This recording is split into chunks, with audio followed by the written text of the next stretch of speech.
Radio Free Skaro!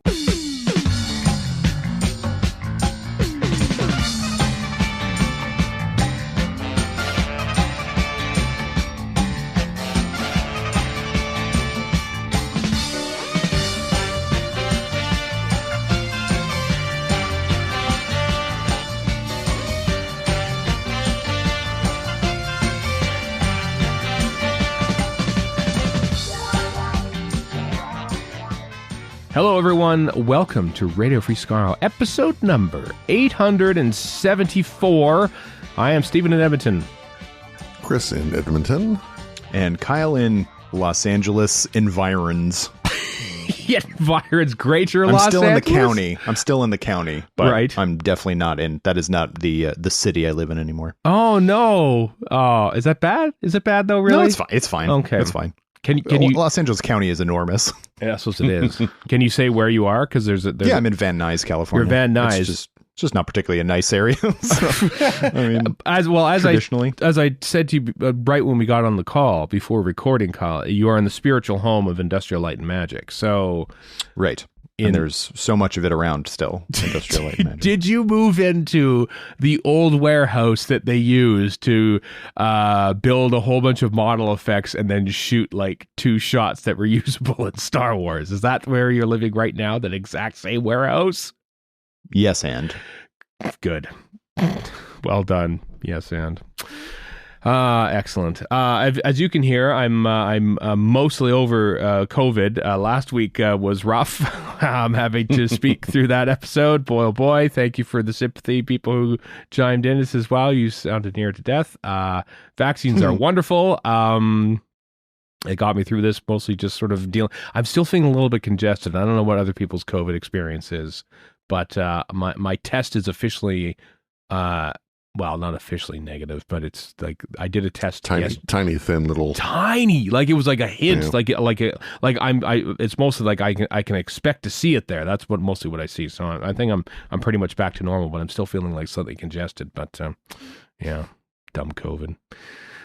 COVID's ruined a lot of things in this world that we live in. But Wow. You don't say. yeah.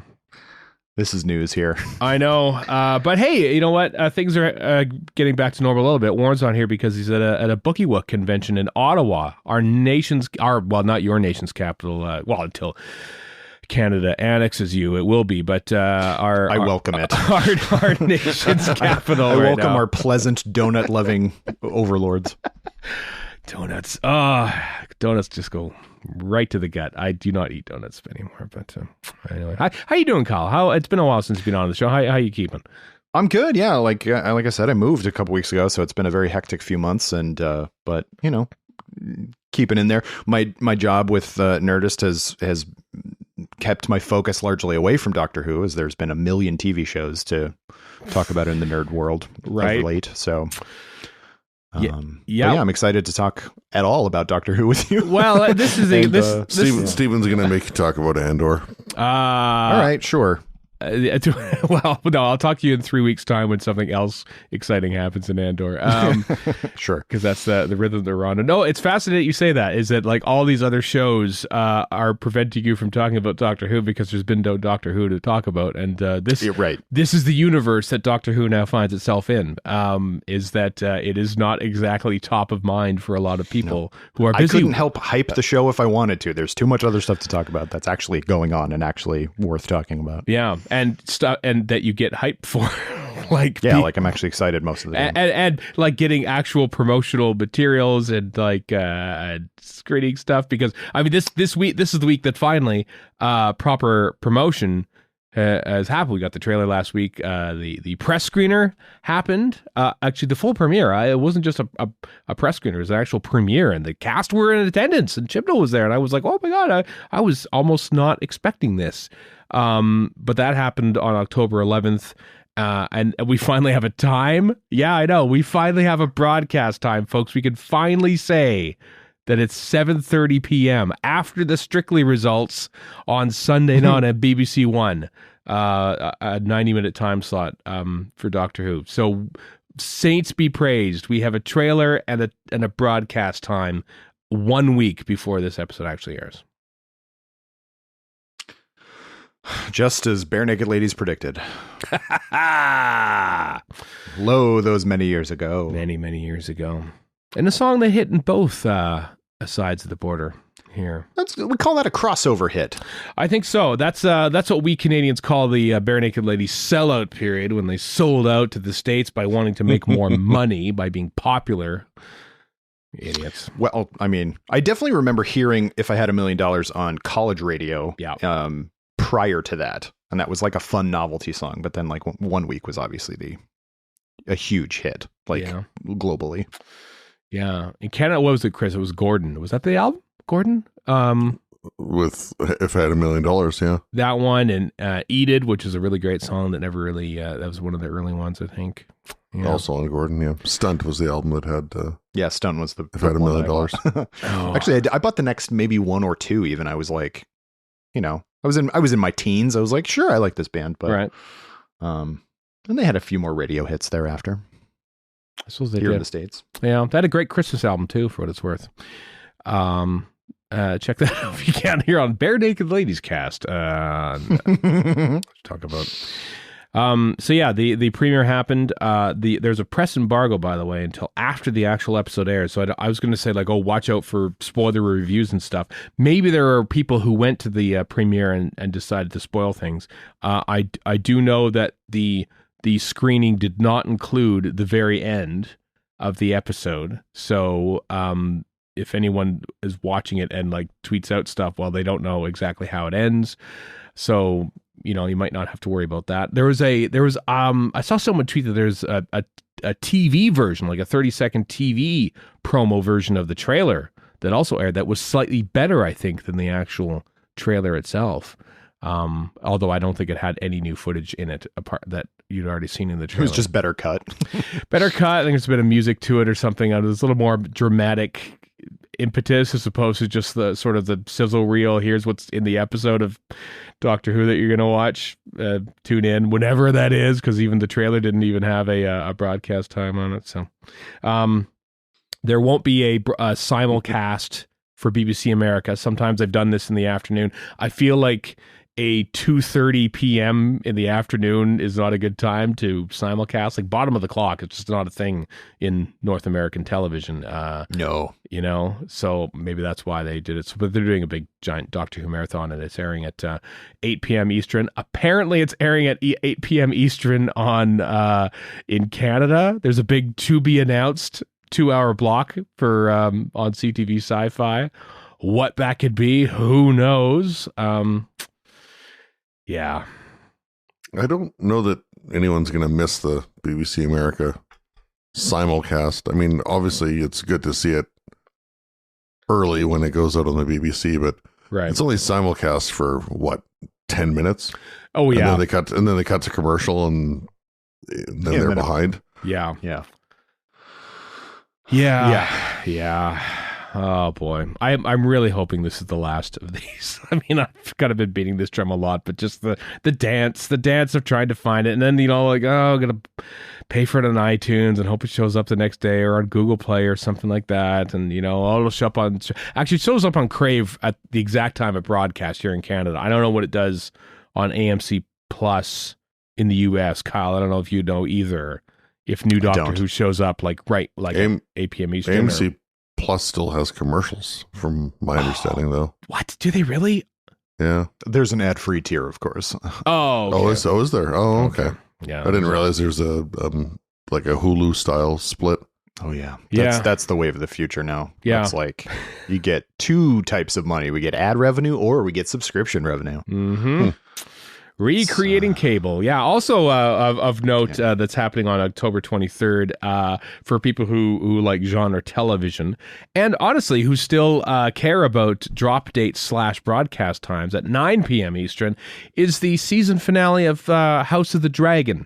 So Doctor Who is going to go up against that. So how many people? Do you think people, the more casual viewers, are going to I'm going to PVR or watch on HBO Max the last episode of House of the Dragon and then Doctor Who later? Or are they probably thinking, I've been watching for 9 weeks, I'm going to watch House of the Dragon first and then maybe Doctor Who? Well, you know what? It's easier to find House of the Dragon. It drops on HBO Max immediately. Yeah. Those of us who have cut the cord years ago, like, we can easily watch it as soon as it airs, as though it were live, and nobody has to go hunting for it. And it's just the last, hopefully, as you said, of these things where it's like they seem to go out of their way. It's like to hide that the show is even on. And then go, well, no one's watching it. It's like, you didn't tell us about it until a week before. People make plans. Weddings, you get save the dates like 7 months ahead of time. Right. So that people mark it on their calendars. I don't see the point of why even if they had nothing to show, just be like, Jodie Whittaker's final ride, the 13th Doctor's final goodbye, October 23rd. That's all they had to do, like, months ago. You don't need to show us anything. Just tell us when it's on so we know what's coming. I had nothing, I'm going to rant a little bit. For Nerdist, I do planning. Like, we have the list of movies that we're going to cover and their release dates and TV shows that they're going to cover. And there's been a big TBA on the Doctor Who finale. And the only reason it's even on there is because my co-editor, the features editor, Ty Gooden, is another big Doctor Who fan. So, like, if it weren't for the two of us being in charge of that list, nobody would have even put it on there. And, like, you can't rely on people to search for something. Hey, I think this is probably going to be on soon. No, you need to tell them. That's what advertising is for. Yeah. Let it know, Kyle. That's why you're on here. I mean, because, obviously we like you and you're our friend and everything like that. I appreciate it. But there have been issues with the promotion of the show in the U.S. especially for your purposes when you're trying to actually talk about the show on the Nerdist network and you have no material to talk about or any promotion whatsoever, Yeah. And I hate being negative all the time about everything, but and if the episodes maybe had been outstanding across the board, you maybe go, I don't like the way they're promoting it, but it's like, they're so worried about spoilers. And then you watch the thing and it's like, well, there was nothing to spoil. It's just an episode. Like, there's nothing. There's been like maybe 3 episodes total in the Chibnall area where it's like, ooh, that was a twist or something like that, and that's about it. There's literally nothing to spoil. So I don't understand the secrecy other than I don't understand the secrecy. Like, no, one of the most fun things you can do is make a trailer that fans speculate about wrongly often, but that was the whole bread and butter of the Moffat era. Was like, let's show a bunch of stuff that'll get people talking that doesn't quite pay off the way they think it does because we cut it differently. That's tricky, but it's also good marketing. Was this where we talk about that Picard season 3 trailer? Yeah, what do you want to talk about there, Chris? Well, I noticed the fact that it actually showed a lot of stuff. Right. That we're not used to seeing as Doctor Who fans. No, yeah. Also, they teased. I mean, they did, in fairness, tease that Tegan and Ace were coming back. So, like, there was that. But it's like, before they even filmed anything for Picard season 3, they were like, the entire TNG cast is coming back. It's like, okay, great. Yeah. Like, well, I mean, we haven't. Look at the end of the Next Time trailer after the Sea Devils episode, and then look at the trailer and ask yourself, have we learned anything new between the two? No, we haven't. We knew that Ace and Tegan were coming back. There's Sasha Dewan, there's Ashad, there are Daleks, there are Cybermen. Cut to 6 months later, here's the trailer. Here's Ace and Tegan, here's Ashad, here's the Cybermen, here's the Master. Nothing new. Nothing. Well, last weekend, I recorded with Eric Stadnick an episode of Doctor Who: The Writers' Room, which is out now that you can listen to. But we were talking about how in none of the trailers or anything did it look like Tegan and Ace were even in the same room as the Doctor. And it took a released photo, like a press still from like Sunday, essentially, where they're all in the same room with Kate Stewart. And it's like, okay, I guess they are in the same room. But like, we were going like, did they just film them way afterwards? Like, it's just unconnected things. Like, we don't get a sense of what it's about. The Moffat era would have been like, or even the RTD era for that matter, would have been like, here's, Sarah Jane's a great example. It's like Sarah Jane meeting the 10th Doctor. You want that in a promo so that people get excited about it. Yeah.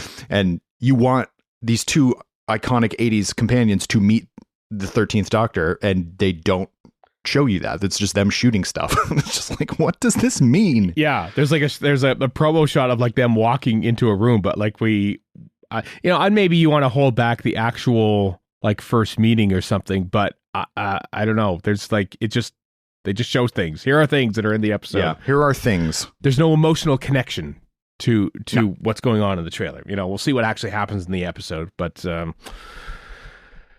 yeah.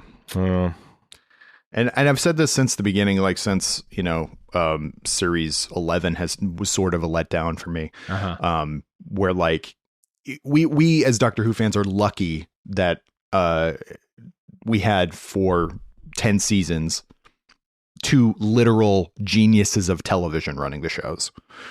So like RTD a genius in his own way, Moffat a genius in his own way, and they both knew how to play with marketing and with getting fan interaction excited, drumming up support and all this stuff. They knew how to do all that stuff. They're genius writers, but they're also really good at playing the game. Yeah. And I feel like Chibnall just doesn't have, to say nothing of the quality or the tightness of the scripts or whatever, which is fine. Not everybody is a genius of television, but like he doesn't want to play the game either.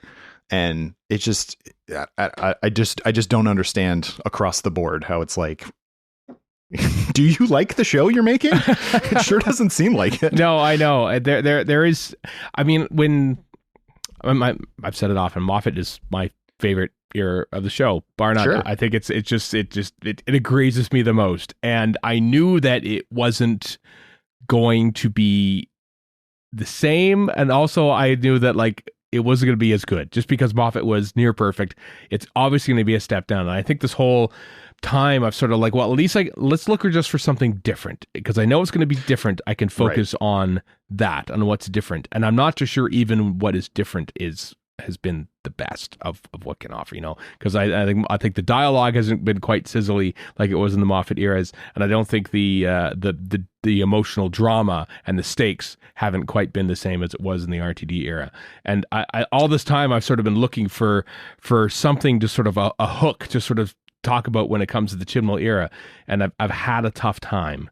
There've been little glimpses here and little moments, but it hasn't hit for me. I have to admit. It really just proves that you need writing. Like the writing of Doctor Who is the thing that drives it. Even if you think the story ends up being dumb, like it's the moment to moment beats that are going to make people excited or overlooks even kind of like weaker plots.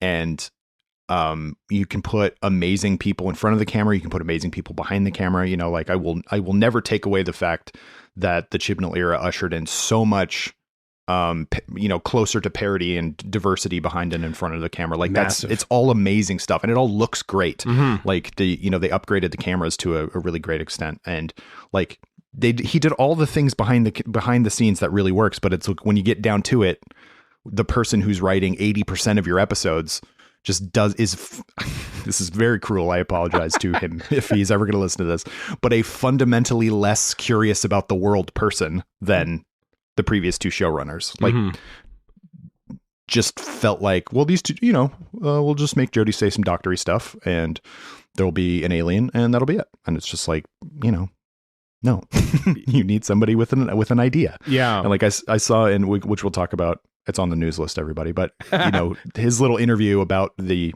finale in DWM, or one of the quotes that was there was like, I knew from the beginning I wanted to put the Daleks, the Cybermen, and the Master against the Doctor. That was in my notes for something I wanted to do. It's like, so you just wanted to do the thing that like everybody wants to do? Like, that's not an idea. That's just putting people in the same frame. Whew, man, I didn't think I would go off so much. I mean, this is you're in a safe space. We are very positive about Doctor Who on this podcast, but I think there have been definitely some people who have not been that positive, and then there have been people who have been positive about this era. Of course, I don't want to take anything away from that, but like for me, and I think for a lot of people too, like the goodwill that was sparked from just all the changes. You can only coast on that for so long. Yeah. Before it's like, well, then what are you showing me? Like, things have to be good. Things have to be good. It does. That's okay though. That's okay. I mean, I still look forward to Doctor Who. Well, here's what I don't look for. I don't look forward to the hassle of watching an episode. This is just like, trying to find ways of watching an episode is annoying here in North America. Spoiler alert, we try not to rely on CTV sci-fi airings to watch it for the first time. And it becomes to be a bit of a hassle. But then so no spoilers at all, but Erica and I finally watched, it was like a day after we watched the last season finale of The Rings of Power. Mm-hmm. And because it dropped at midnight Eastern time, and literally within 2 hours, the Amazon-owned Washington Post was posting spoilery articles about it, and people on the West Coast were like, "Oh, I watched this. No spoilers, but here's all the spoilers." They get, totally. There's that element of things too. So I don't want all the episodes to drop at once. I think that seems to be almost an outmoded thing these days anyway. I think people have grown out of wanting that. Yeah, for the most part. I think they've just wanted basically to recreate cable on their own means. But the hassle of the broadcast time and the premiere time and being around for it just feels that is an outmoded thing. I feel like everything is going to end at the end of the Power of the Doctor. This is my hope anyway, that there won't be this crazy madness of simulcasts this and broadcast times that and commercial breaks there and all of this. I'm hoping that comes to an end at the end of Power of the Doctor. But we'll see, I guess. I hope so too. I don't know. I hope people get a chance to know the show's coming out. I know, because I've said this before on the show. I know we've sort of been beating a drum here for the past 3 weeks, but friends of mine who are fans of everything and sort of casual fans of Doctor Who, just they haven't even watched the Sea Devils episodes. I'll get to it. They didn't even know when the next episode was coming of Doctor Who. It's just no. If you're a fan of the show, you're paying attention, but if you're not, and you're watching House of the Dragon or Rings of Power or Umbrella Academy or Andor or all these other shows that are out there, you're just I'll get to it. It's only one episode. Maybe I won't even get to it, because it's just a thing. It's not even a thing you can binge. It's not even a thing you can sort of put on and say, I'm just going to watch a whole season of Doctor Who. It's one episode every 6 months, and it's just Anyway. Well, and doing an Easter special, it's that's not a thing anywhere else except the UK, I think. Is Canada a big Easter television? No, no, I can't imagine, right? No, it's actually intriguing. The interview in Doctor Who Magazine 583, actually, I can't remember if this is confirmed or not, but I know a lot had speculated about, basically, I think the finale was going to be in Easter, but then the BBC said, hey, we want something for the 100th anniversary that will also help fund and everything. We'll even pay for it, and it'll be feature length and everything. And that became Power of the Doctor, but Power of the Doctor was originally going to be enabled. So Chibnall actually said, we'll just cobble together Legend of the Sea Devils and put that out as an Easter special, probably based on a script that didn't quite work out for Flux, essentially. And I can't remember if that was ever confirmed, but he actually confirmed that here. So we got a bonus, so to speak, episode of Doctor Who, thanks to the BBC wanting an extra one for their anniversary. Thank you. Yeah. It was no longer than a regular episode. It wasn't. It did not feel like a special. I'll say that. No. I think you can kind of tell it was cobbled together. As I have also said, I've paid for it more times than I've watched it. So it's an interesting thing to say. Yeah, I know. I bought it on iTunes and I bought the DVD or Blu-ray rather, and I've only seen it once, Kyle. I have not bought Flux on Blu-ray yet, or either of the specials. We collect everything, don't we? Well, I do too, but yeah, I haven't bought them yet. Maybe you're just hoping for a big season box set, which would be handy. I mean, that would be helpful. It's 31 episodes, not that many episodes. Yeah. And yet it's the longest chronological run of a modern series Doctor is Jodie Whittaker. Yet only 31 episodes to speak of, so yeah. A fraction. Yeah.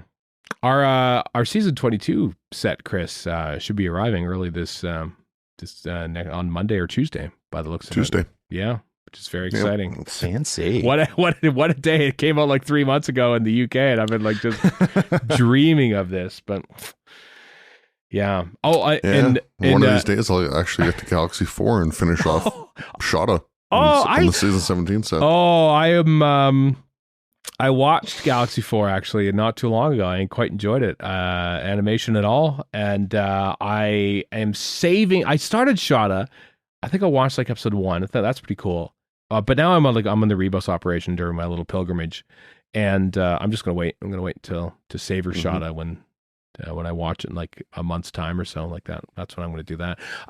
In DWM 583, by the way, there is a rundown of all the special features on the season 2 box set. And I'm looking forward to that. Let me tell you, that's like 39 episodes of Doctor Who on a Blu-ray set, which is pretty cool. 37 of which actually exist, or is it 39 that exist out of 41? I can't remember what the totals are, but there's no, I don't even think there's a release date for that in the UK yet. Is there off the top of my head? No, yeah, it's still coming soon or whatever.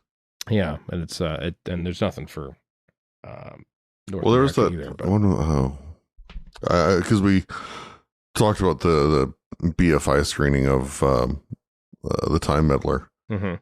I just can't recall when that was. I thought it was sometime in October. He might have been right. Yeah, I don't remember.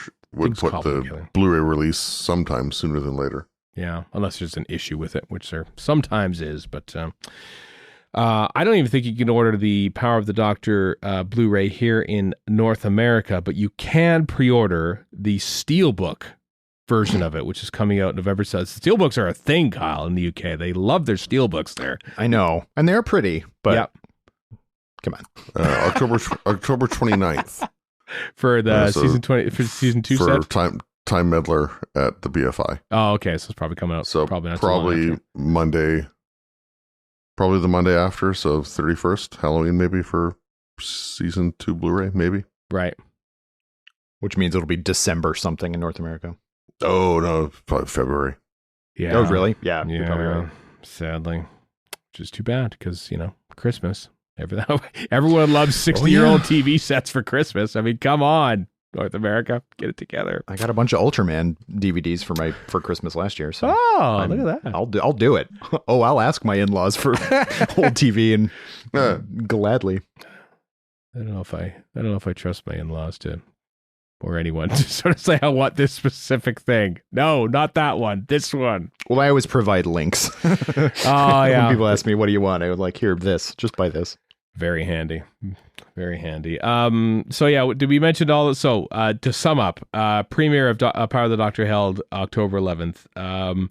It'll be 90 minutes long. It'll be at 7:30 p.m. on BBC One on Sunday, October 23rd. It will be 8 p.m. Eastern on BBC America and probably CTV Sci-Fi.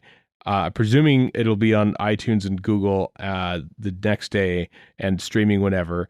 TV New Zealand, TNVZ. TVNZ.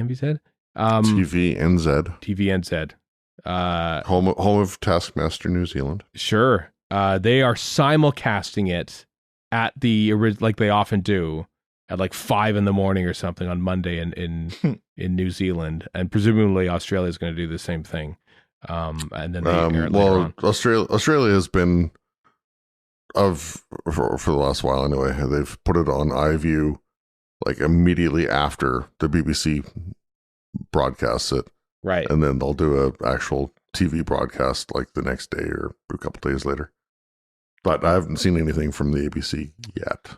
Well, how can you plan for something that didn't have a broadcast date until 3 days ago, right? Yeah, they find a way. I guess they do. Like life finds a way. Also, just a note, we'll be doing another live stream review of it on our YouTube channel next Sunday, October 23rd. Usually with Warren will be there. Kyle will be cast away. You will not invited, Kyle. You could chime in if you want. Uh, I'm getting mixed signals. I don't know what you want me to I do. don't know either. But here's the thing. I mentioned that House of the Dragons on. I'm not going to watch it live or anything like that, but I know a lot of people will at 9 p.m. Eastern. We're going to wait until after House of the Dragon is done because I know it's a finale and people want to watch that and stuff, so we understand. So even though BBC America's not planning for that, we are planning for it. So probably, I don't know, 10, I don't know what, 10:15-ish, probably is Eastern time is what we'll probably start our live stream that night. So yeah, because that's what we do, because Doctor Who airs. I wonder if Doctor Who will even drop on Sundays in the new era anymore. I don't know. Will it go back to Saturdays? I gotta think going back to Saturdays. I think so. I don't doubt RTD is going to have a 1,000 brown M&Ms style list of demands, and Saturdays is probably on there. Right. It's right in proper time. I wonder how Sundays has worked out for. I was wondering that too, because in theory, it seems like a good idea if there were banking on the American and North American like broadcast, because Sunday is a much bigger TV day on this side of the Atlantic than it is. Yeah. But like, if nobody can find it, it's hard to watch. It's on a 3rd tier, even 4th tier cable channel in a lot of places. Like, you can't bank on that. It's not HBO. No, it's regular ass TV. Yeah. And at least for this year, when it's on 3 times for the year, I mean, absolutely makes it even harder. Yeah. I mean, I'm trying to think. At the LAX Marriott, did they even have BBC America on their cable package? Nope. Didn't. I've never Do not recall that they did. I've never seen BBC America. I've never seen it.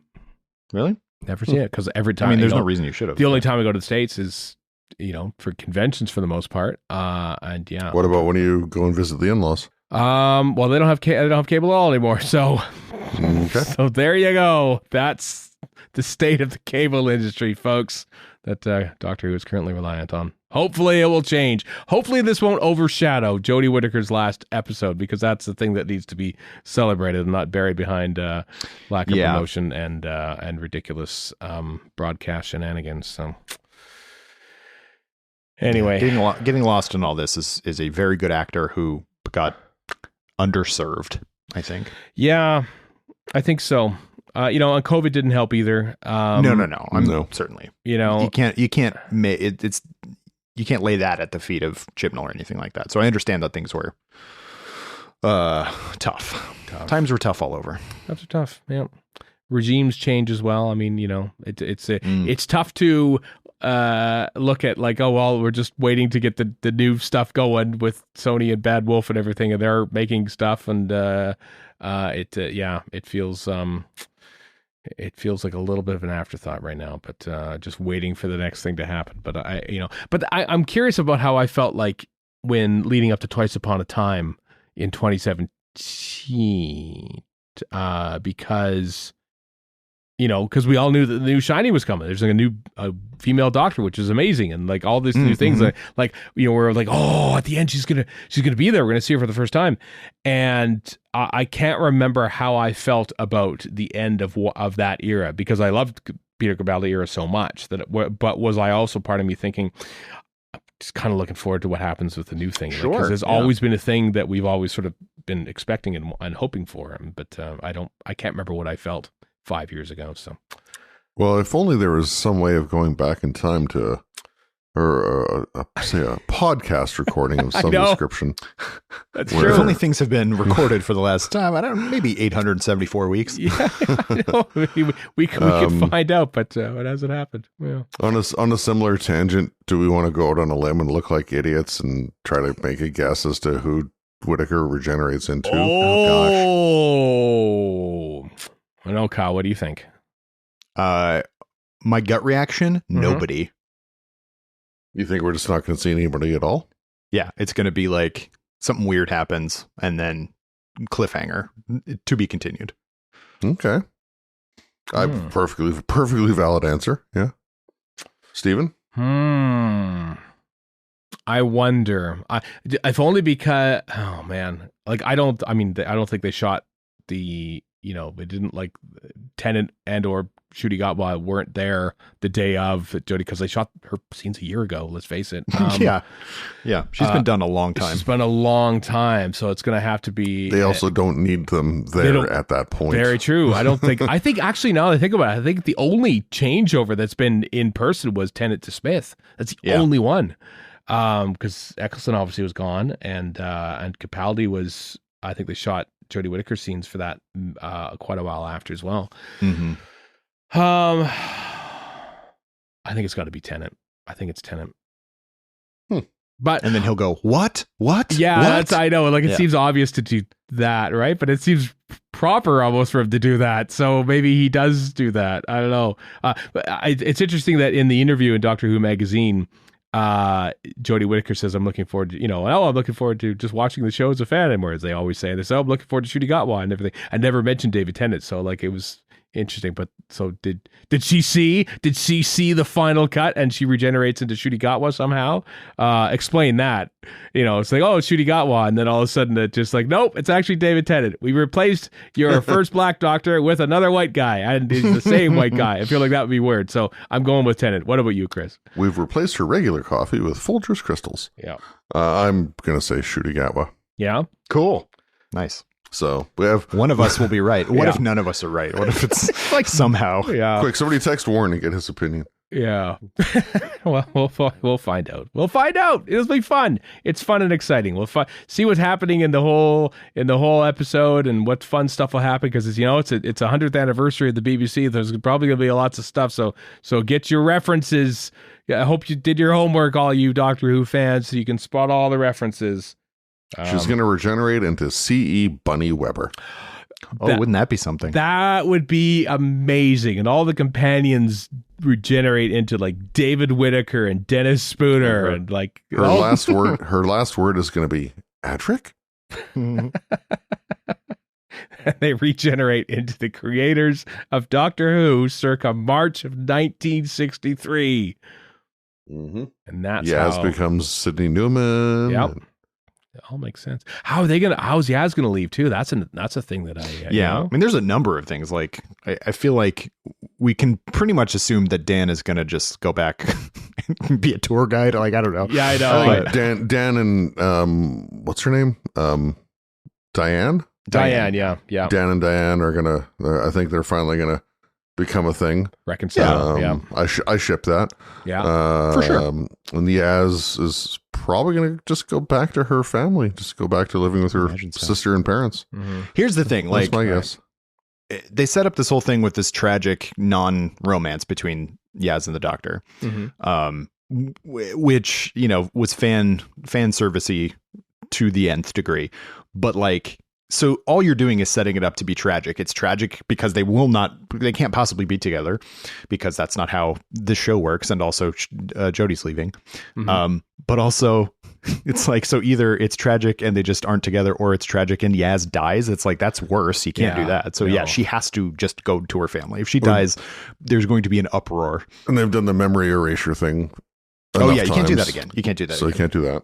Yeah, I would hope it's I mean, that's the one thing I liked about Graham and Ryan's departure, is that they just left. Yeah. Like, you know what? No, let's just leave. Yeah. It was quaint and almost like, honestly, it was welcome. It was like, this is nice. Because why wouldn't you just, we're just going to stop. We're just going to hang out back home again. And I kind of hope that's what happens to Yaz too, because she doesn't deserve to die horribly. She does not. No. And it would be a little very disingenuous to Andrew didn't Leela her and have her fall in love with somebody else. So. Yeah. Oh, absolutely. I am actually. Is that worse than killing her off? That's a good question. To just, seeing that Mickey and Martha just somehow got married at the end of time, just like, that's really irritating. It's really irritating. Tremendously irritating. Just like, just pair them up. Why not? Well, after all, the setup with what's his face, Tom. Yeah. At the end of with Lucifer, because he goes on to play Lucifer. That show that's on Netflix that a lot of people seem to like. Intriguing. We'll find out. We'll find out in a week's time, folks. In a week's time. But for now, let's kick back and look back in the Time Lash, our weekly thing where we take a look at what happened this week in Doctor Who history, both behind and in front of the cameras. Momentous day. A couple days. We'll get back to it a little bit later on this week. October 15th, 1963. Saints be praised. The controller of programs for BBC One, Donald Baverstock, orders 9 further episodes of Doctor Who beyond the first 4. So brings it up to 13. It is in that exact moment thinking, well, if we're ordering 9, that's good. Maybe we should start planning for more Doctor Who. I'll tell you what, I'll just jump ahead 2 days right now and tell you that on October 17th, he goes, actually, no, I'm not going to do that because of cost overruns. So he yanked it off the table. And so this is where The Edge of Destruction comes about, because they thought, well, if we're only getting 9 episodes, maybe we should just make a 2-parter after this weird Dalek thing and just sort of bring it to a close. So that's where that all came from. Until Verity Lambert said, no, it doesn't cost as much because we built the TARDIS set, but if we play it out over the whole course of the year, the thing pays for itself. And so that's how that all got sorted out. But so yeah, mid-October was a bit of a fraught time in the history of Doctor Who, even before the show was even going to go to air. It was almost canceled. So there. All that October 16th, of course. October 16th. I always look at the previous on there, and this is the 15th. So the next day, Baverstock sleeps on it. Goes, actually, what was I thinking? Cancel this crap. It's never going to go anywhere. Probably what he was thinking.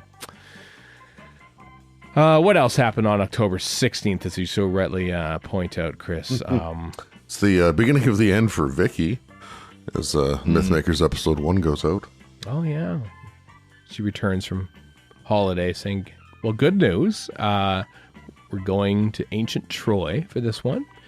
Bad news is you're staying there. So hope you weren't planning much past these 4 episodes. But yeah, Mythmakers. Whole bunch of recording happened as well, including Underworld. Underworld is being recorded probably on a very hastily set up blue screen. I just watched Underworld, Chris, over the past week. On my little pilgrimage. I guess you would have done if you hit season 16, yeah. Yeah, it's fascinating. My God, what we talk about, like, COVID eating into making of Doctor Who over the past year and a half. Let me tell you, that's nothing compared to Underworld and the Invasion of Time, where they just ran out of money and they had to shoot stuff on blue screen even before they even knew what they were doing, and they had to shoot half an episode in a disused hospital for the Invasion of Time. Oh, and they still managed to do it. They still managed to get it done. Kudos to them. Kudos. Anything else on the 16th that any of you find interesting? If not, we can move on. It's all good to me. They were, interestingly enough, they recorded the 11th hour on the 16th of October, and also the Time of the Doctor on the 16th of October. Whoa. I mean, they were filming across those. It wasn't all in that one day, of course, right. But it's interesting that it was it coincided with the first and last Matt Smith story. That's true.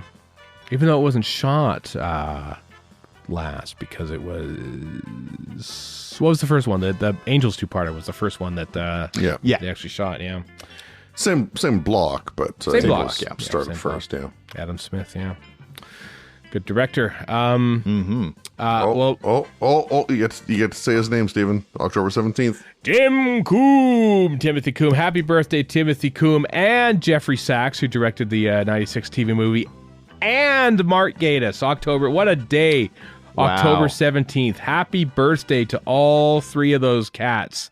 And sadly, Derek Sherwin also died in 2018. But were you going to say Happy Death Day? I was going to say Happy Death Day, but that would have been wrong. That would have been very, very wrong. Well, that's a good movie. The William Ems in 1966 on October 17th was commissioned to write The Imps. What's The Imps? You say, well, I never made it to air, obviously. I think that's the slot. He only ever did Galaxy 4. Yeah, I think that's the slot that eventually became Underwater Menace, because there were a whole bunch of stories that fell through the cracks and said, well, this stupid thing set in Atlantis is ready. Let's just shoot that. And so they did. Oh, I mean, that era was a mess. They didn't know what they were doing. They were commissioning everything at that point. Kyle, you can say that about any era. You could just snip that comment out. I think that is just a generic comment. Evergreen content right there. To add to the frustrations there as well, you had Jamie added to the mix when he wasn't planned. Yeah. Right. So all the rewrites and, redistribution of lines and... Wait, you mean him laying there going, the Piper, that wasn't planned? No. Weird, isn't wow. it? Yeah. And then you get to see it all again 15 years later with Sarah Sutton in Kinda and whatnot. Right. And I have a headache. I need to go inside. And Matt Lucas in Series 10, just to bring it up to relatively recently. I think, can we get him in there? Sure. We could just shoot him at various stuff in the first 5 episodes before we actually have him in the show proper. Yeah. Still happens. He doesn't talk about cake once, though. Nor does he wear a sombrero. Ooh, yeah. People were not happy about that. Not happy at all. 1968, October 17th, Wendy Padbury is contracted for 3 additional serials, beginning with the Crotons, W, X, and Y. So up until the end of the Space Pirates, she gets another contract. We've said this in the past, Kyle, how we're amazed at how contracts are doled out to the regular cast in the 1960s. It's not like by season. It's like, we'll give you another 17 episodes. Sure. Yeah, it's weekly. It's essentially weekly. It's really, it's wild to me. And also it's like, well, you might lose your job. Like, it's all the time. If we don't like you, we'll just cut you out. Yeah. Like, oh my God. How do you survive in that profession? Like, how do you not go insane with stress? Absolutely. Yeah. It's especially since, like if you look at certain, I mean, up into the 70s and 80s even, you look at shows directed by certain directors. I'm speaking Doctor Who here, but it goes across anything. And there's like a little small cadre of actors who always appear, like, Douglas Camfield had his little set of actors that he always, because he knew he could rely on them in a short, quick turnaround like TV. So you have these little cliques of actors that go around. Imagine like trying to not only just get into the TV industry and find a steady job. Imagine like I have to find a way to sort of like be friendly with this director so he'll hire me for different things later on. Man, I do not envy the acting profession. I've grown more appreciative, I think, of actors as the years have gone on, based on all the crap that they have to put up with. Yeah, I mean, at that era, and TV actors specifically, it was a blue collar job. Like, it was basically, you were contracted on such a limited basis that you had absolutely no idea whether you're actually going to be able to eat a month from now or not. Like, it's a wild thing that they used to do. Well, because TV was so devalued back then too. It wasn't I know. Where, yeah, you can get all you can do. Well, I mean, now you get movie stars going to TV because it's shorter schedules. It's basically just like shooting 2 movies back to back, as most TV schedules now. Unless it's House of the Dragon, which apparently took like a full year. It took a long time. Yeah, and people were saying that they one scene, they would shoot 1 scene a day. That is so slow. Oh, that's ridiculous. Wow. Yeah. Man. Part of me, all of me sort of just like, why don't they just shoot a whole 25-minute episode in 3 hours? Why can't they do that? You lazy people. Well, what I like is that, through all this is the acting profession in the 1960s. I'm just hoping that I can, get enough shillings and sixpence to scrape together a meal. And then we put these people on a convention stage 50 years later and say, what was it like? Tell us about the Crotons, Wendy Padbury. And, we expected to remember a thing. And I just wanted to eat. I just wanted food that week. That's what I remember of the Crotons. Anyway, let's move on. October. I didn't go to a dark place or anything. October 18th. This is the September 27th recording, the pilot episode, what we call the pilot episode of the first episode, is remounted at Lime Grove on October 18th. That's when the very first episode proper of Doctor Who is actually recorded. How momentous a day that was for everyone, including us, because pretty big gap, 3 weeks. I suppose, but I mean, it's not like the studio's just sitting around waiting to be used. You sort of have to book time, make sure the actors are all ready, all that, sort of thing. I suppose actor and even behind the scenes availability isn't guaranteed either on an ongoing basis. So. Yeah, all those. It's amazing because I think all the extras in the school are the same ones as in the initial pilot. So good on them for getting the exact same cast members, I think, back for both recordings, 3 weeks separated. It's not an easy thing sometimes when you're trying to find something to eat as an actor in 1960s Britain.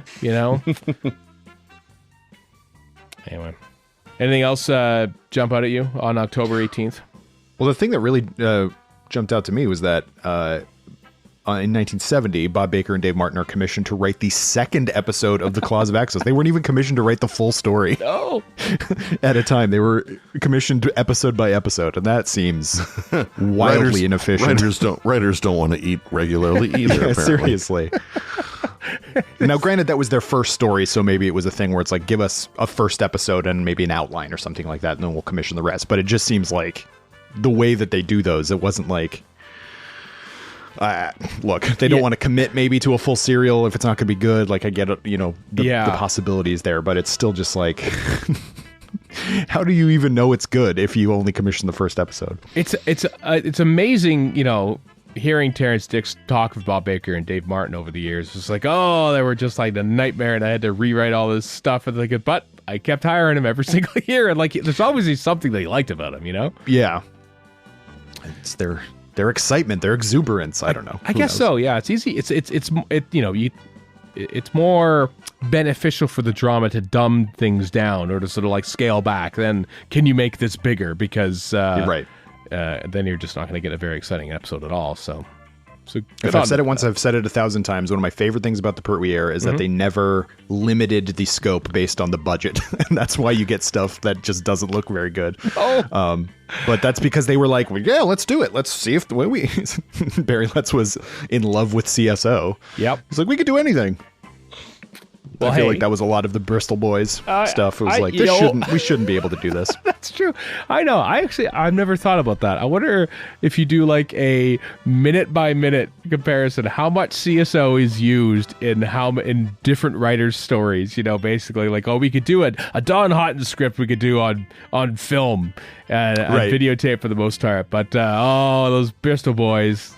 We had to bring out the Bruce screen for those guys because they kept writing stuff that we couldn't achieve on an actual set. I mean, didn't they write the aforementioned Underworld?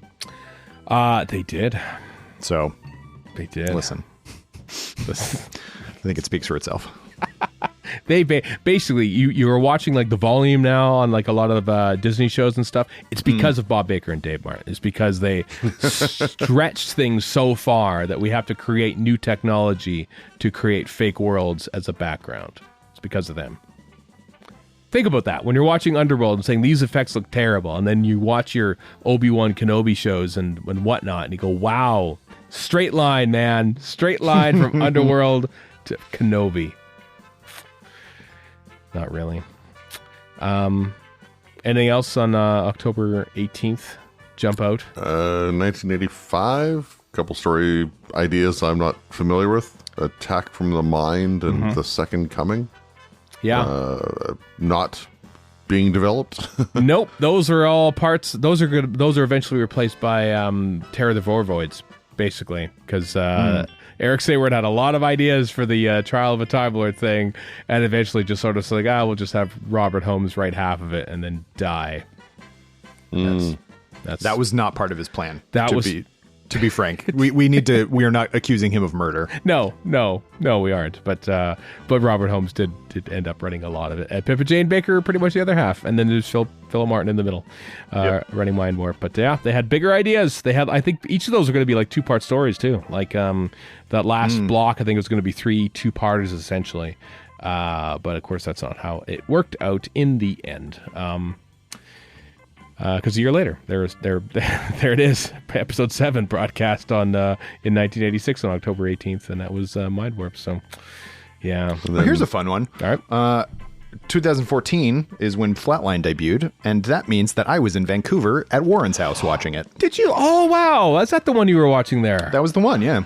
That was cool. I recall that, I think. Were you like having to like bang out a Nerdist review like right after it or something? I seem to recall. Yeah, I was hanging out with him. We went and had like a lunch or something like that, and then went back to watch the show. And like immediately after, I think he was starting to record RFS or something like that, or pretty close to that. And I had to sit on his couch and watch and write a review. And that was our hanging out time. And then I had to go back to the hotel. It's like, good seeing you, Warren. Yeah. Glad we could watch this in complete silence and then not talk to each other for another 2 hours. Those are the days, right? Remember these crazy this is what it's like here for us in the quote unquote media. Well, you're in the media, Kyle. We're just podcasters. We don't count, but exciting. Whenever you count. Oh, thanks. Thank you for taking that large bit of bait on the end of that fishing line. It was higher register. I think you'll notice. Yeah. You guys are. You guys do right. it. You're all right. Yeah. You're okay. Couple things for 1989. We've got the debut broadcast of Ghostlight Episode 3. Ghostlight, of course, the final story to be recorded.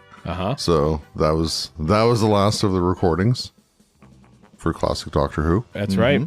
But of the last broadcast, of course. But yeah. But the final recorded one. Yeah.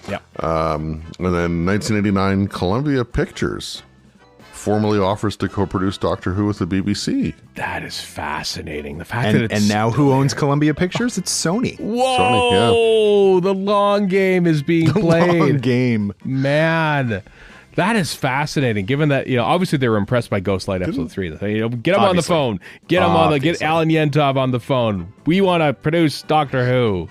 We want to make more shows we don't understand. Exactly. It might take us 7 years, but we want to make Coke own Columbia for a while? They did. They did. Oh, did they really? Oh, I didn't know that. I believe. Wow. Yeah, I believe you're right. In the 90s, 2000s, perhaps. Golly. Did Coca-Cola own Columbia? Yep, I did. That's a fact. Wow. Yeah. 1982. Oh, further back. Okay. But in '89, they were acquired by Sony Corporation of Japan. Interesting. Yeah. Oh, I just find it fascinating that, like, even then the wheels are in motion about the BBC not making. I mean, I think it was pretty much said about a month prior to that BBC was going to make a season 27 for it.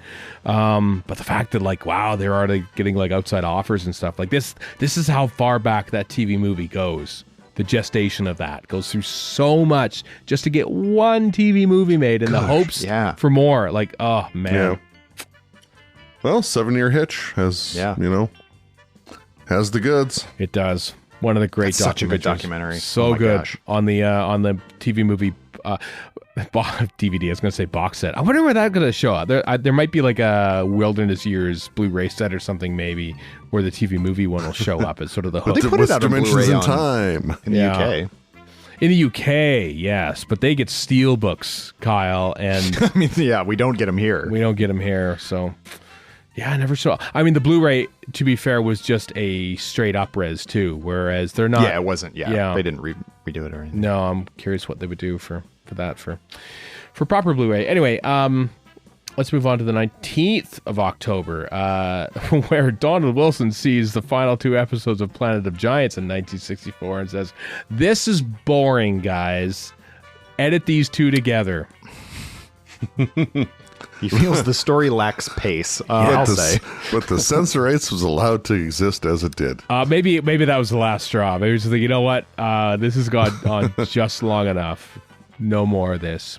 Maybe. It's like season 1, okay, we'll let you get away with it. But now that we're kicking into season 2, right? Not so much. No, now you gotta. We're a hit. Got season 2. We're not going to let any of that crap fly until we get to the web planet. Donald Wilson then inadvertently creates Mission to the Unknown on that day because that was created as oh, by the way, you still owe us an episode, even though you've already paid all your main stars for the whole season. So that's why it got created. So and it gives Ian Levine a project 40 years later. It's true. Look at that one little. That's the butterfly effect right there. Let me tell you. Planet of Giants being... Yeah, Donald Wilson going, I'm tired of them sitting on giant brushes. Like, just get to the point. How many times can we see the giant brush? Yes, it's a big ant. It looks nice. Move off of it. Giant ants, those will never make a comeback. Nope. But giant bees, that's the money right there. That's it. Speaking of, Bill Strutton, I guess, commissioned to write a storyline for something called The Mega. Yeah. Which, you know, Zarby and the Menoptera, they were pretty mega. But Pretty, yeah. In 1970, yeah, I wonder what that would have been like. 1970. I wonder how attuned to the unit era that would have been. Because I presume that would probably be in preparation for season 9 at that point. But pretty late. Probably 8. Would it have been? Yeah, maybe, yeah. 8. They're already shooting 8 or 9. 8. Yeah, you're much, right. Yeah. Okay, maybe 9. Sure. Yeah. Somewhere in there at any rate. Yeah. Yeah.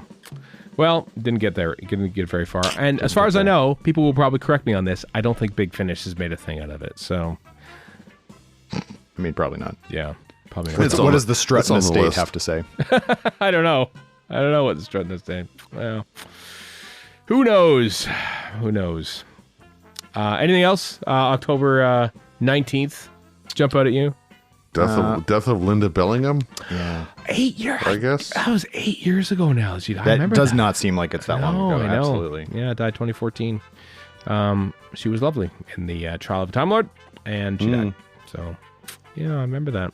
It's funny how, like, a lot of this is, like, you know, like 2006 recording of the Lazarus Experiment. This podcast was a thing back then. We were doing a podcast Dang. when that was happening. That just feels an eternity ago because it is. But, yeah. Yeah, long time. Long time ago, October 20th. Happy birthday, Annika Wills. Played Polly. She was born, so happy birthday to her. I'm sure the BBC official Doctor Who account will tweet that too, because they have been doing that for various people's birthdays over the past week. Yeah. Should. Yeah. Malcolm Hulke, Kyle, your favorite writer, he had The Hidden Planet formerly rejected on October 20th. It was too early. 64. They weren't ready for it yet. I guess not. I think that one was kicking around for like months. I think that even predates like the first episode. How many times I've been trying to hammer that one into shape. It says, you know what, Malcolm Hulke, I don't think you have it cut out to be a writer on this show. Go away. And he was like, I'll show you. Yeah. One day I'll have a protege who hires me a bunch. The Hidden Planet, also known as Beyond the Sun, was an unused serial in the earliest years of Doctor Who. At one stage, it was intended for the 5th serial of Season 1. Later, it was intended to be the 2nd serial of Season 2 before it was dropped outright. It was written by Malcolm Hulke and would have featured a twin planet to Earth, which would be dominated by women. It was, Oh, no. it was moved to later in the season and replaced by the Red Fort, and later the Dalek invasion of Earth. However, it had to be rewritten after the departure of Susan Foreman, and again to accommodate that of Barbara Wright and Ian Chesterton. It was abandoned when the season came to a close. The idea of a twin planet to Earth was reused in the television story The 10th Planet. The idea of a female-dominated race would be given to the Drovins in the television story Galaxy 4. And also Dick Sharple's The Prison in Space. Man, okay, you know what? Having heard that, I'm glad that Malcolm Hulke didn't make his debut with that. Yeah. Ooh. That has that's like Roger Corman like written all over. What's a planet entirely of women? You see, that's not how we talked about. Yeah, I'm happy to take Silurians as his first one. Then, yeah, that's fine. or War Games. Yeah, Or War Games, Well, right? actually, or Well, that's Faceless co- ones. co-written. Yeah. So, Well, that's still co-written, wasn't it? Yeah, Or was it it was. that was Ellis? co-written with was I co-written, forget his name. yeah. A guy David who never Ellis? wrote again for the David show. Ellis, I think, wasn't it? David No. Ellis, yeah. Yeah. So Silurians.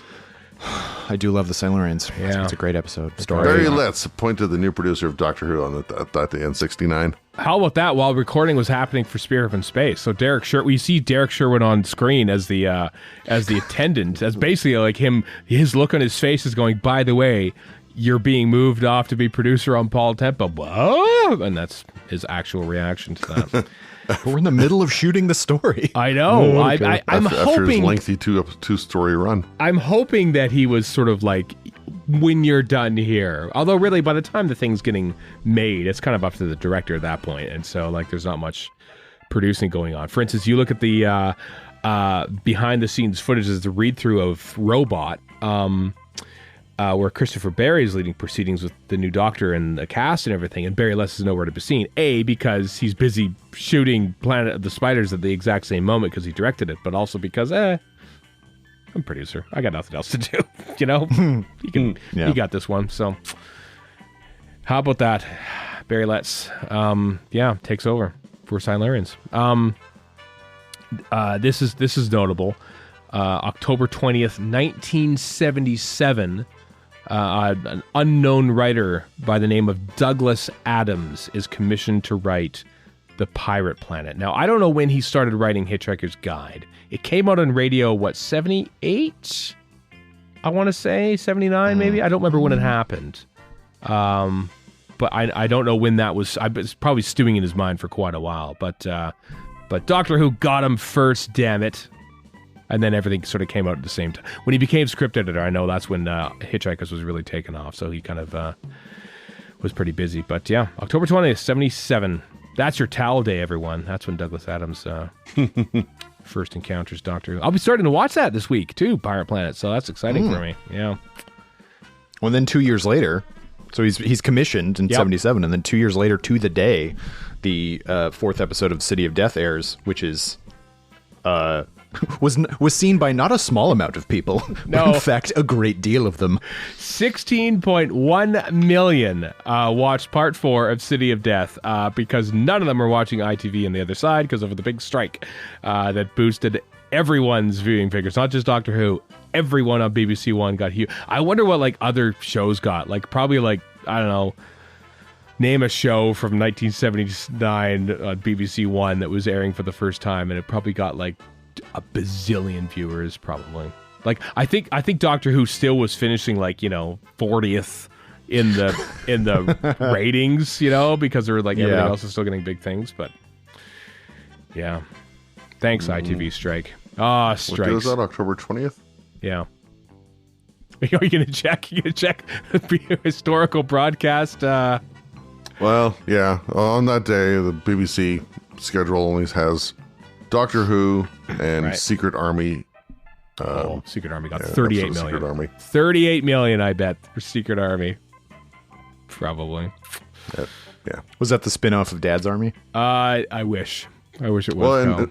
Well, so 6:15 p.m. Doctor Who, City of Death Part 4. Right. 6:40 off air for an hour. What? And then back on air for Secret Army at 7:40, and then nothing else listed. There's nothing Can you on even the air? imagine a time where they're just we got nothing. We got just run the test. Supper break. Go and eat supper. You join your dog. I thought even they had match of the day or some nonsense like that. I mean, I don't know why there's such little stuff here, but there's got to be more. Look at the next day on the Sunday, and the only thing listed is To the Manor Born, 8:45. Oh, that got 88 million viewers that night. 88 million. Everyone watched that show. So it's just in the world. Sure this is just incomplete information. That's probably it. Wow, thanks ITV strike. I wonder if that affected the Sandbaggers original release. I can't remember. I don't know when the Sandbaggers went out, but I don't have Warren on to banter about Sandbaggers, so I'm just going to move on. October 21st, we're almost done with this, folks. Oh boy, this is big. Going right to 1986. October 21st. Michael Grade, BBC One's controller programs, and Jonathan Powell, the head of drama, are offered to move John Nathan Turner off of Doctor Who. Good. Oh, perfect. That's what I've always wanted. Okay, one catch. You have to tell Colin Baker that he's been fired from Doctor Who. October 21st. That happened, 1986. Yeah. How about that? Yeah, I don't know if any of you watched the Office. I know you didn't like it, the original UK version, Chris. I don't know about you, Kyle. But there's a great scene where David Brent, basically, at the end of season 1, they're merging the two branches together, and David Brent is going to be the manager of both. And he comes out and says, "So I've got some good news and bad news. The bad news is that we're merging, and some of you are going to lose your jobs. The good news is I've been promoted." And he looks around and they're all stunned and says, "Oh, you're still thinking about the bad news, aren't you?" Says, "There is no good news." And I wonder if John Nathan Turner said, Colin Baker, "Good news! I'm no longer producer of Doctor Who, what I've always wanted to be." And you're not on it either, Colin. Enjoy your meal. And then JNT didn't move. He didn't move. Stayed on. Know. Yeah, I have to think that, I mean, they just wanted to kill off Doctor Who. I just get the feeling that there was maybe it was a test, like fire Doctor Who and then leave. Basically like get rid of the actor and not have you be on the show. Like I feel like it was just sort of a way to like kill two birds with one stone in the BBC's eyes. Nothing against Colin Baker. I think they just wanted to like, let's just try and kneecap this stupid show we hate This all comes long after the 18-month hiatus as well. Yeah, they're in the midst of broadcasting Trial of a Time Lord right now, too, Episode 7 just went out a couple days before or something. Yeah, I don't know when they finished shooting of it, but it was gone, And yet Colin Baker is still promoting the show. I mean, he hasn't been actually informed. This is just when they tell John Nathan Turner that he has to do this. I think it's later on in the month of October that this actually happens. But then he's still out there on Blue Peter promoting it. And I watch that nowadays and go, man, that poor guy. Colin Baker did his all for Doctor Who, He did. Didn't even have to. And he's he recorded a very bad song about it. That's how much he wanted to be on Doctor Who. Yeah. Yeah. You know who did some of the music on that, Kyle? Hans Zimmer. So how bad was that song really? Wow. It's just droning. Yeah. Given how he was treated for his departure and such. Right. I mean, even him coming back to do Dimensions in Time not that many years later is kind of a big deal when you compare that to Eccleston. Yeah. And how long it took him to come around to do anything to even admit he was on Doctor Who or promote it or Big Finish or talk well of the program or talk of the program. Yeah, I wonder how many. I know there's I can't remember the website for it. There's a database of literally every American convention that has ever happened, and I don't know where I put the link to it, but that basically runs down everything in North America from 1983 onwards. And I'm wondering how many of those that Colin Baker did after he was fired. I bet you he probably still did some of those, in 87. Oh, sure. 88. I'm sure he did. Yeah. Poor guy. Hosed because the BBC didn't like the show. I don't think it has anything to do with Colin Baker. And they just look for an excuse to can this crap show. Science fiction is going nowhere, they thought. Did a quick Google search. Is that the one on rostercon.com by any chance? It might be. It's been a long time since I looked at it, but yeah. But anyway, on to October 22nd, the last day for this week of the Time Lash. They've been making Dalek's Master Plan all this time in 1965, which is pretty exciting because I like that. I like that story a lot. 10th Planet, Episode 3, without William Hartnell, goes out on October 22nd, 1966, because he falls ill, has a cold, so can't show up. Yeah, there you go. Anything else jumping out at you on October 22nd? I feel like 1981, Barbara Clegg is commissioned to write the first episode of Enlightenment, which is a great story. You love the Enlightenment. I can't remember what Chris love thinks, Enlightenment. I think it's pretty great too, but yeah, great story. So imaginative, really great. Do you like Enlightenment? I can't remember what you think about Enlightenment, Chris. I feel like you're down on it for some Middling. Middling, Yeah. right? I think I just need to watch it again because it's been a lot of years. Oh, so great. My enjoyment of it has, well, not my enjoyment, my memories of it have waned a little bit. Right. But Robert Holmes, 1968, proposing something called Aliens in the Blood. Yeah. That's an evocative title. It is.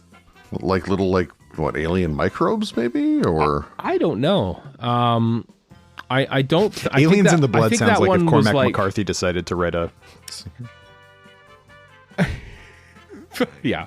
I'm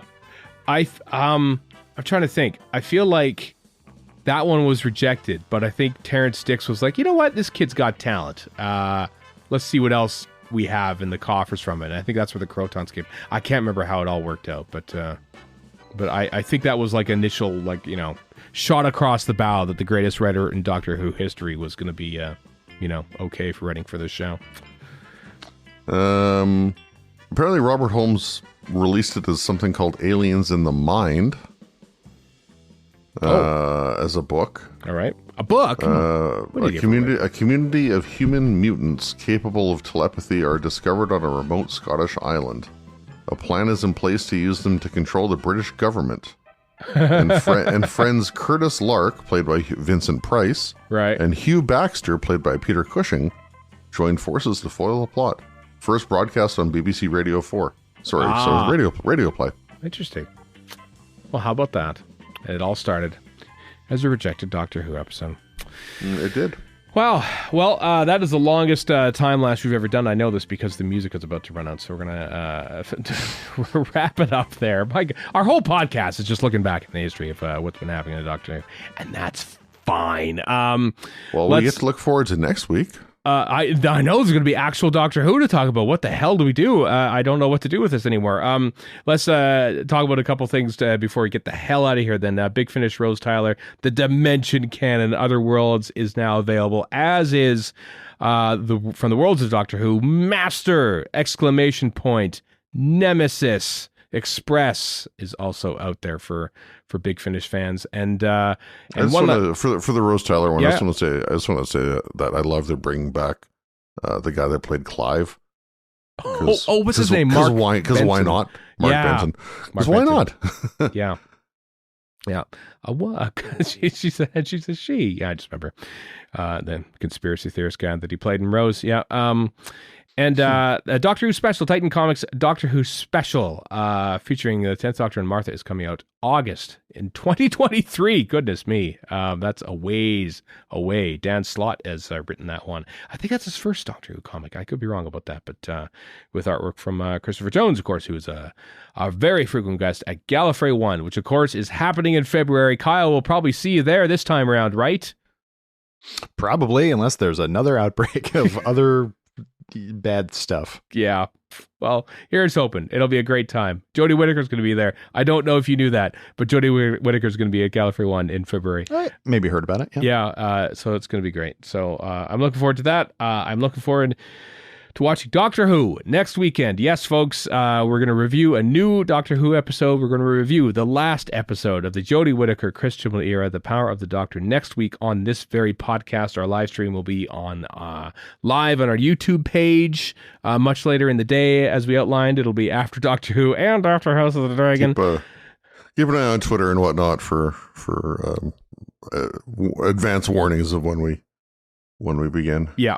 All that, and then the episode will come out shortly afterwards. If you're in the UK and you don't want to stay up until 4 a.m. listening to us, because that's when this go out. So, or get up super early, or either or have insomnia. Sometimes we do have UK people listening in live at the time. So it's up to you. It's up to you, folks. So awesome, Kyle. Once again, thanks for dropping by. Thanks for joining us. Sure, here. Anytime. Yeah. What else? What do you got in the go? You got anything on the go in the podcast world and the Nerdist world? What do you got to plug? Okay. Yeah. No way this guy showed up all of a sudden, but yeah. Let's go. What do you got? Yeah, we've got Doctor Who: The Writers' Room is continuing apace. We're doing we're in the middle of the series 4. We're kind of going more chronological at broadcast order now instead of kind of piecemeal the way we did the classic series via the writers, mostly because RTD wrote a lot. Yeah, exactly. It's kind of tough. So yeah, we're just kind of going in order. So the episode that just dropped, our October episode, is the Sontaran Experiment / The Poison Sky, and that was a fun discussion about how effective Sontaran stratagem. So, yeah, that's what I meant. Sontaran stratagem, the Sontaran War. No, the Sontaran stratagem / The Poison Sky. Which, spoilers, we liked more than we remembered liking. So that's a fun thing that happens with reminiscing. And nothing else right now. You can go back and listen to Doctor Who 5 Years Rapid, which was the third Doctor podcast I did with Joy Piedmont, which has since wrapped up. And you can listen to season 3 of The Memory Cheats, all about the Moffat era, which I do with some Canadian guy. Yeah, I don't know who that was, but yeah. I look forward to doing more with you, Kyle. Someday. Yeah, absolutely. One day down the line, I'm sure there will be a time when we podcast together again. Oh, and I also want to point out 31 more episodes on the horizon. So yeah, a whole 31, less than a year worth of podcast. But I do want to point out that I've been doing a lot more video hosting on Nerdist, and that has been a great deal of fun. I So like those. if Even when you talk about things I don't know about, Kyle, I like them because you're fun on camera. Well, thank you very much. I appreciate it. Yeah, I really enjoy doing those. And so I've been there talking about Andor and about She-Hulk and werewolf movies and just all sorts of stuff. So you can find that on nerdist.com or youtube.com/nerdist. Either one of those, you can find those things. Fantastic. Well, all right. Well, that's it for this week, everyone. Until next time, I am Stephen in Edmonton. Chris in Edmonton. And Kyle in Van Nuys, California, 91405. So long for now.